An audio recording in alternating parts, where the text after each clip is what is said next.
નમસ્કાર, જય શ્રી કૃષ્ણ દરેક વિદ્યાર્થી મિત્રોને। હું મિતેશ સુધાણી આપ દરેક વિદ્યાર્થી મિત્રોનું ફરી એક વખત હાર્દિક સ્વાગત કરું છું।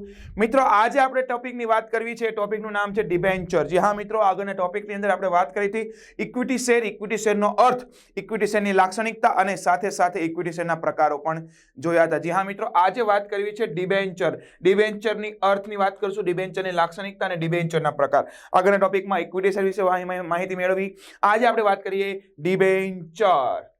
તો let's start new topic my dear friends. Debenture પહેલા ભણતા પહેલા ઉછીના ભંડોળ વિશે વાત કરી લઈએ।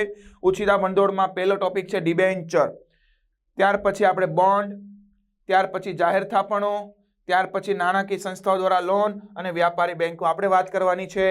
જી હા, સહી પહેચાના, ડિબેન્ચરની વાત કરવી છે।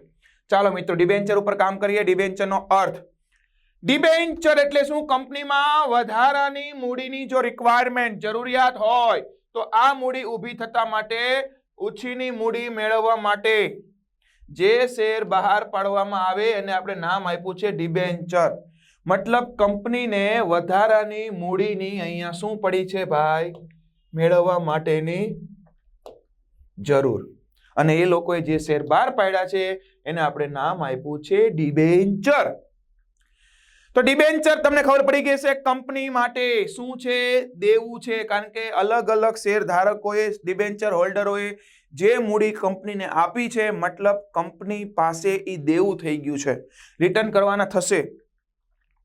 ડિબેન્ચર ખરીદનાર ડિબેન્ચર હોલ્ડર કહેવાય। એ કંપનીનો શું થઈ ગયો છે?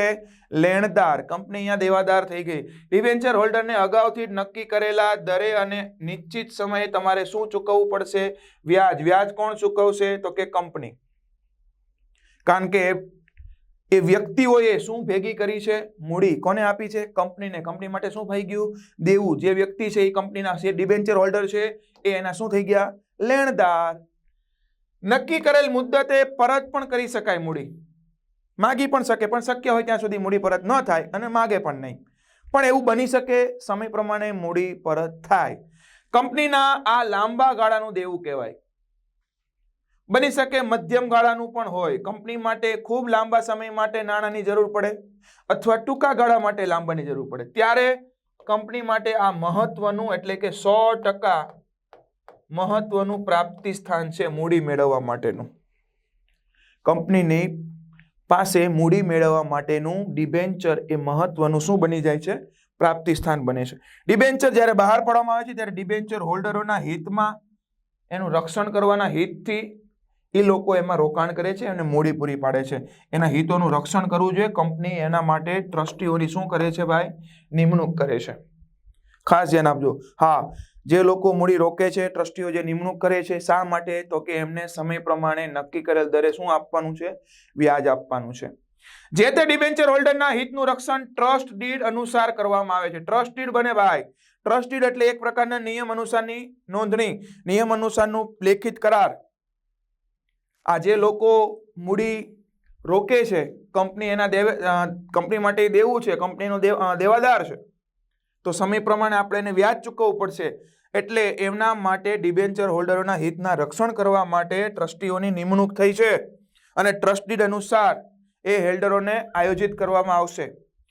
તો હવે એની લાક્ષણિકતા જોઈ લઈએ। પહેલી લાક્ષણિકતા છે કંપનીના જે ડિબેન્ચર હોલ્ડરો છે એ કંપનીના શું છે ભાઈ? લેણદાર છે। એ લોકોને નિયમિત સમય શું મળવા પાત્ર છે ભાઈ? વ્યાજ મળવા પાત્ર છે। મિલકત પર શું છે? કંપનીનો બોજ છે।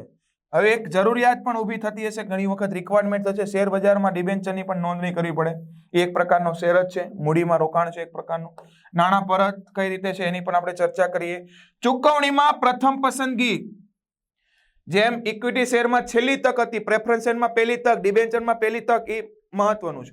તો એક એક મુદ્દા ઉપર કામ કરીએ। કંપનીના લેણદારો, ડિબેન્ચર એ કંપનીનું દેવું હોવાથી ડિબેન્ચર હોલ્ડરો કંપનીના શું છે ભાઈ? જી હા, લેણદારો ગણાય છે। નિશ્ચિત દરે વ્યાજ, જે લોકોએ રોકાણ કર્યું છે, મૂડી આપી છે કંપનીને, તો એ નક્કી કરેલ દરે એને સમયે શું મળવું જોઈએ? વ્યાજ ચૂકવવું જોઈએ। કંપનીને વ્યાજ ચૂકવશે। મિલકત પર બોજ, ડિબેન્ચર હોલ્ડરોના નાણાંની સલામતી માટે, ડિબેન્ચર હોલ્ડરો જેને નાણાં રોક્યા છે એની સલામતી માટે કંપની મિલકત પર તરતો બોજ ઉભો કરે છે। શું કરે છે? તરતો બોજ ઊભો કરવામાં આવે છે, જે એમના માટે ખૂબ મહત્વની વસ્તુ છે, કંપની માટે અને ડિબેન્ચર હોલ્ડરો માટે. જરૂરિયાત લાંબા ગાળા માટે, મધ્યમ ગાળાની નાણાંની જરૂરિયાત સંતોષવા માટે આ ઉપયોગી સાધન છે. આગળ આપણે ચર્ચા કરી ગયા થિયરી બેઝની અંદર. શેર બજારમાં રજીસ્ટર, જી હા મિત્રો, દરેકની નોંધણી કરાવી કમ્પલસરી છે. નોંધણી થશે તો જ તમે એને ખરીદ વેચાણ કરી શકશો. નાણાં પરત, તો કે નાણાં પરત જે વ્યક્તિઓએ નાણાં રોક્યા છે, ડિબેન્ચર હોલ્ડરોએ, એ નાણાં નક્કી કરેલ મુદ્દતના સમય અંતે કુલ રકમ એટલે કે વ્યાજ સાથેની એક સાથે રકમ અથવા તો કરાર પ્રમાણે જો હપ્તા કર્યા હોય તો એ હપ્તા તમારે પરત મેળવી શકાશે. કંપની તમને પરત આપશે, એમાં તમને 100%. ચુકવણીમાં પ્રથમ પસંદગી, જ્યારે ઇક્વિટીની અંદર શેર બજારમાં સટ્ટો કહેવાય છે, નોંધણીમાં ભાવ વધઘટ થાય છે, એટલે એમાં છેલ્લી પસંદગી હતી. જી હા મિત્રો, ચુકવણીમાં અહીંયા પ્રથમ પસંદગી છે.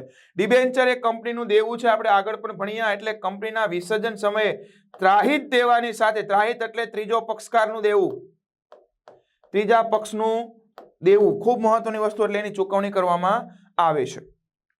એટલે તમને પ્રથમ ચુકવણી થઈ જશે. ડિબેન્ચરના પ્રકાર કેટલા છે જોતા જઈએ. પહેલું, સલામતી વાળા ડિબેન્ચર. વાત કરી આપણે આગળ ડિબેન્ચરનો અર્થ, ડિબેન્ચરની થોડીક માહિતી મેળવી અને ડિબેન્ચરની લાક્ષણિકતા ઉપર કામ કર્યું. જી હા મિત્રો, હવે વાત કરી છે સલામતી વાળા ડિબેન્ચર. ડિબેન્ચરના પ્રકાર. સલામતી, જે ડિબેન્ચરની કુલ રકમ સામે કંપની પોતાની કેટલીક મિલકતો ગીરો મૂકી હોય. ડિબેન્ચરને તારણવાળા કે સલામતી વાળા ડિબેન્ચર કહેવાય. એક જ વસ્તુ મિલકતો ગીરે મૂકે તો એને સલામતી કહેવાય. મતલબ અહીંયા કંપનીએ મિલકતને તારણમાં મૂકી છે, એટલે કે ગીરો મૂકેલ મિલકતનો કંપની ઉપયોગ કરતી હોય. ઊંધું થોડું જોઈએ. રૂપાંતરીય ડિબેન્ચર અને બિન રૂપાંતરીય ડિબેન્ચર બંને એક સાથે લઈ લઉં છું મિત્રો. જોઈએ, રૂપાંતરીય ટ્રાન્સફરેબલ, કન્વર્ટેબલ. બિન રૂપાંતર નોન કન્વર્ટેબલ. રૂપાંતરીય ડિબેન્ચર, જે ડિબેન્ચરનું નિશ્ચિત સમય આધીન શેરમાં સંપૂર્ણ રૂપાંતર થતું હોય. શેરનું ડિબેન્ચરમાં 100% રૂપાંતર થતું હોય, અથવા તો અંશતઃ એટલે કે 50 કે 100%, 50 કે 60% કે 70% કે 80% વગેરે વગેરે, એટલું પણ રૂપાંતર થતું હોય તો એને રૂપાંતર પાત્ર ડિબેન્ચર કહેવાય, રૂપાંતરીય ડિબેન્ચર. પછી આની ચર્ચા નીચે પછી કરું. હવે જોઈએ બિન રૂપાંતર. ઇક્વિટી શેરનું ડિબેન્ચરમાં રૂપાંતર, ડિબેન્ચરનું ઇક્વિટી શેરમાં રૂપાંતર કરવામાં આવતું જ નથી. તમારી પાસે શેર છે પણ ડિબેન્ચરમાં એને કન્વર્ટ નથી થતા, તો એ બિન રૂપાંતર પાત્ર ડિબેન્ચર છે. તો ખબર પડી ગઈ રૂપાંતરીય પાત્ર ડિબેન્ચર અને બિન રૂપાંતરીય પાત્ર ડિબેન્ચર. હવે જોઈએ, આ રૂપાંતર પાત્ર ડિબેન્ચર છે જેમાં કંપનીના નિયમન પત્રની અંદર જોગવાઈ હોય તો આવા ડિબેન્ચરને નિશ્ચિત સમય બાદ ચોક્કસ કિંમતે બદલવામાં, એટલે કે એના બદલામાં નક્કી કરેલા શેર આપવામાં આવે છે. જ્યારે અહીં કોઈ સમયે શેર આપવામાં આવતા નથી, એટલે કે નાણાં પરત માટે વાત પૂરી. પણ આ મુદ્દો અહીં લાગુ પડશે નહીં, કારણ કે બિન રૂપાંતર પાત્ર છે. આ મુદ્દાને ફરી રિપીટ કરું. કંપનીએ નિયમન પત્રમાં અગર જોગવાઈ કરી છે કેની, રૂપાંતર પાત્ર ડિબેન્ચરની વાત કરું છું, તો આવા ડિબેન્ચરને નિશ્ચિત સમય બાદ, એટલે કે અમુક સમય બાદ ચોક્કસ કિંમતે ડિબેન્ચરના બદલામાં નક્કી કરેલ શેર આપવામાં આવશે.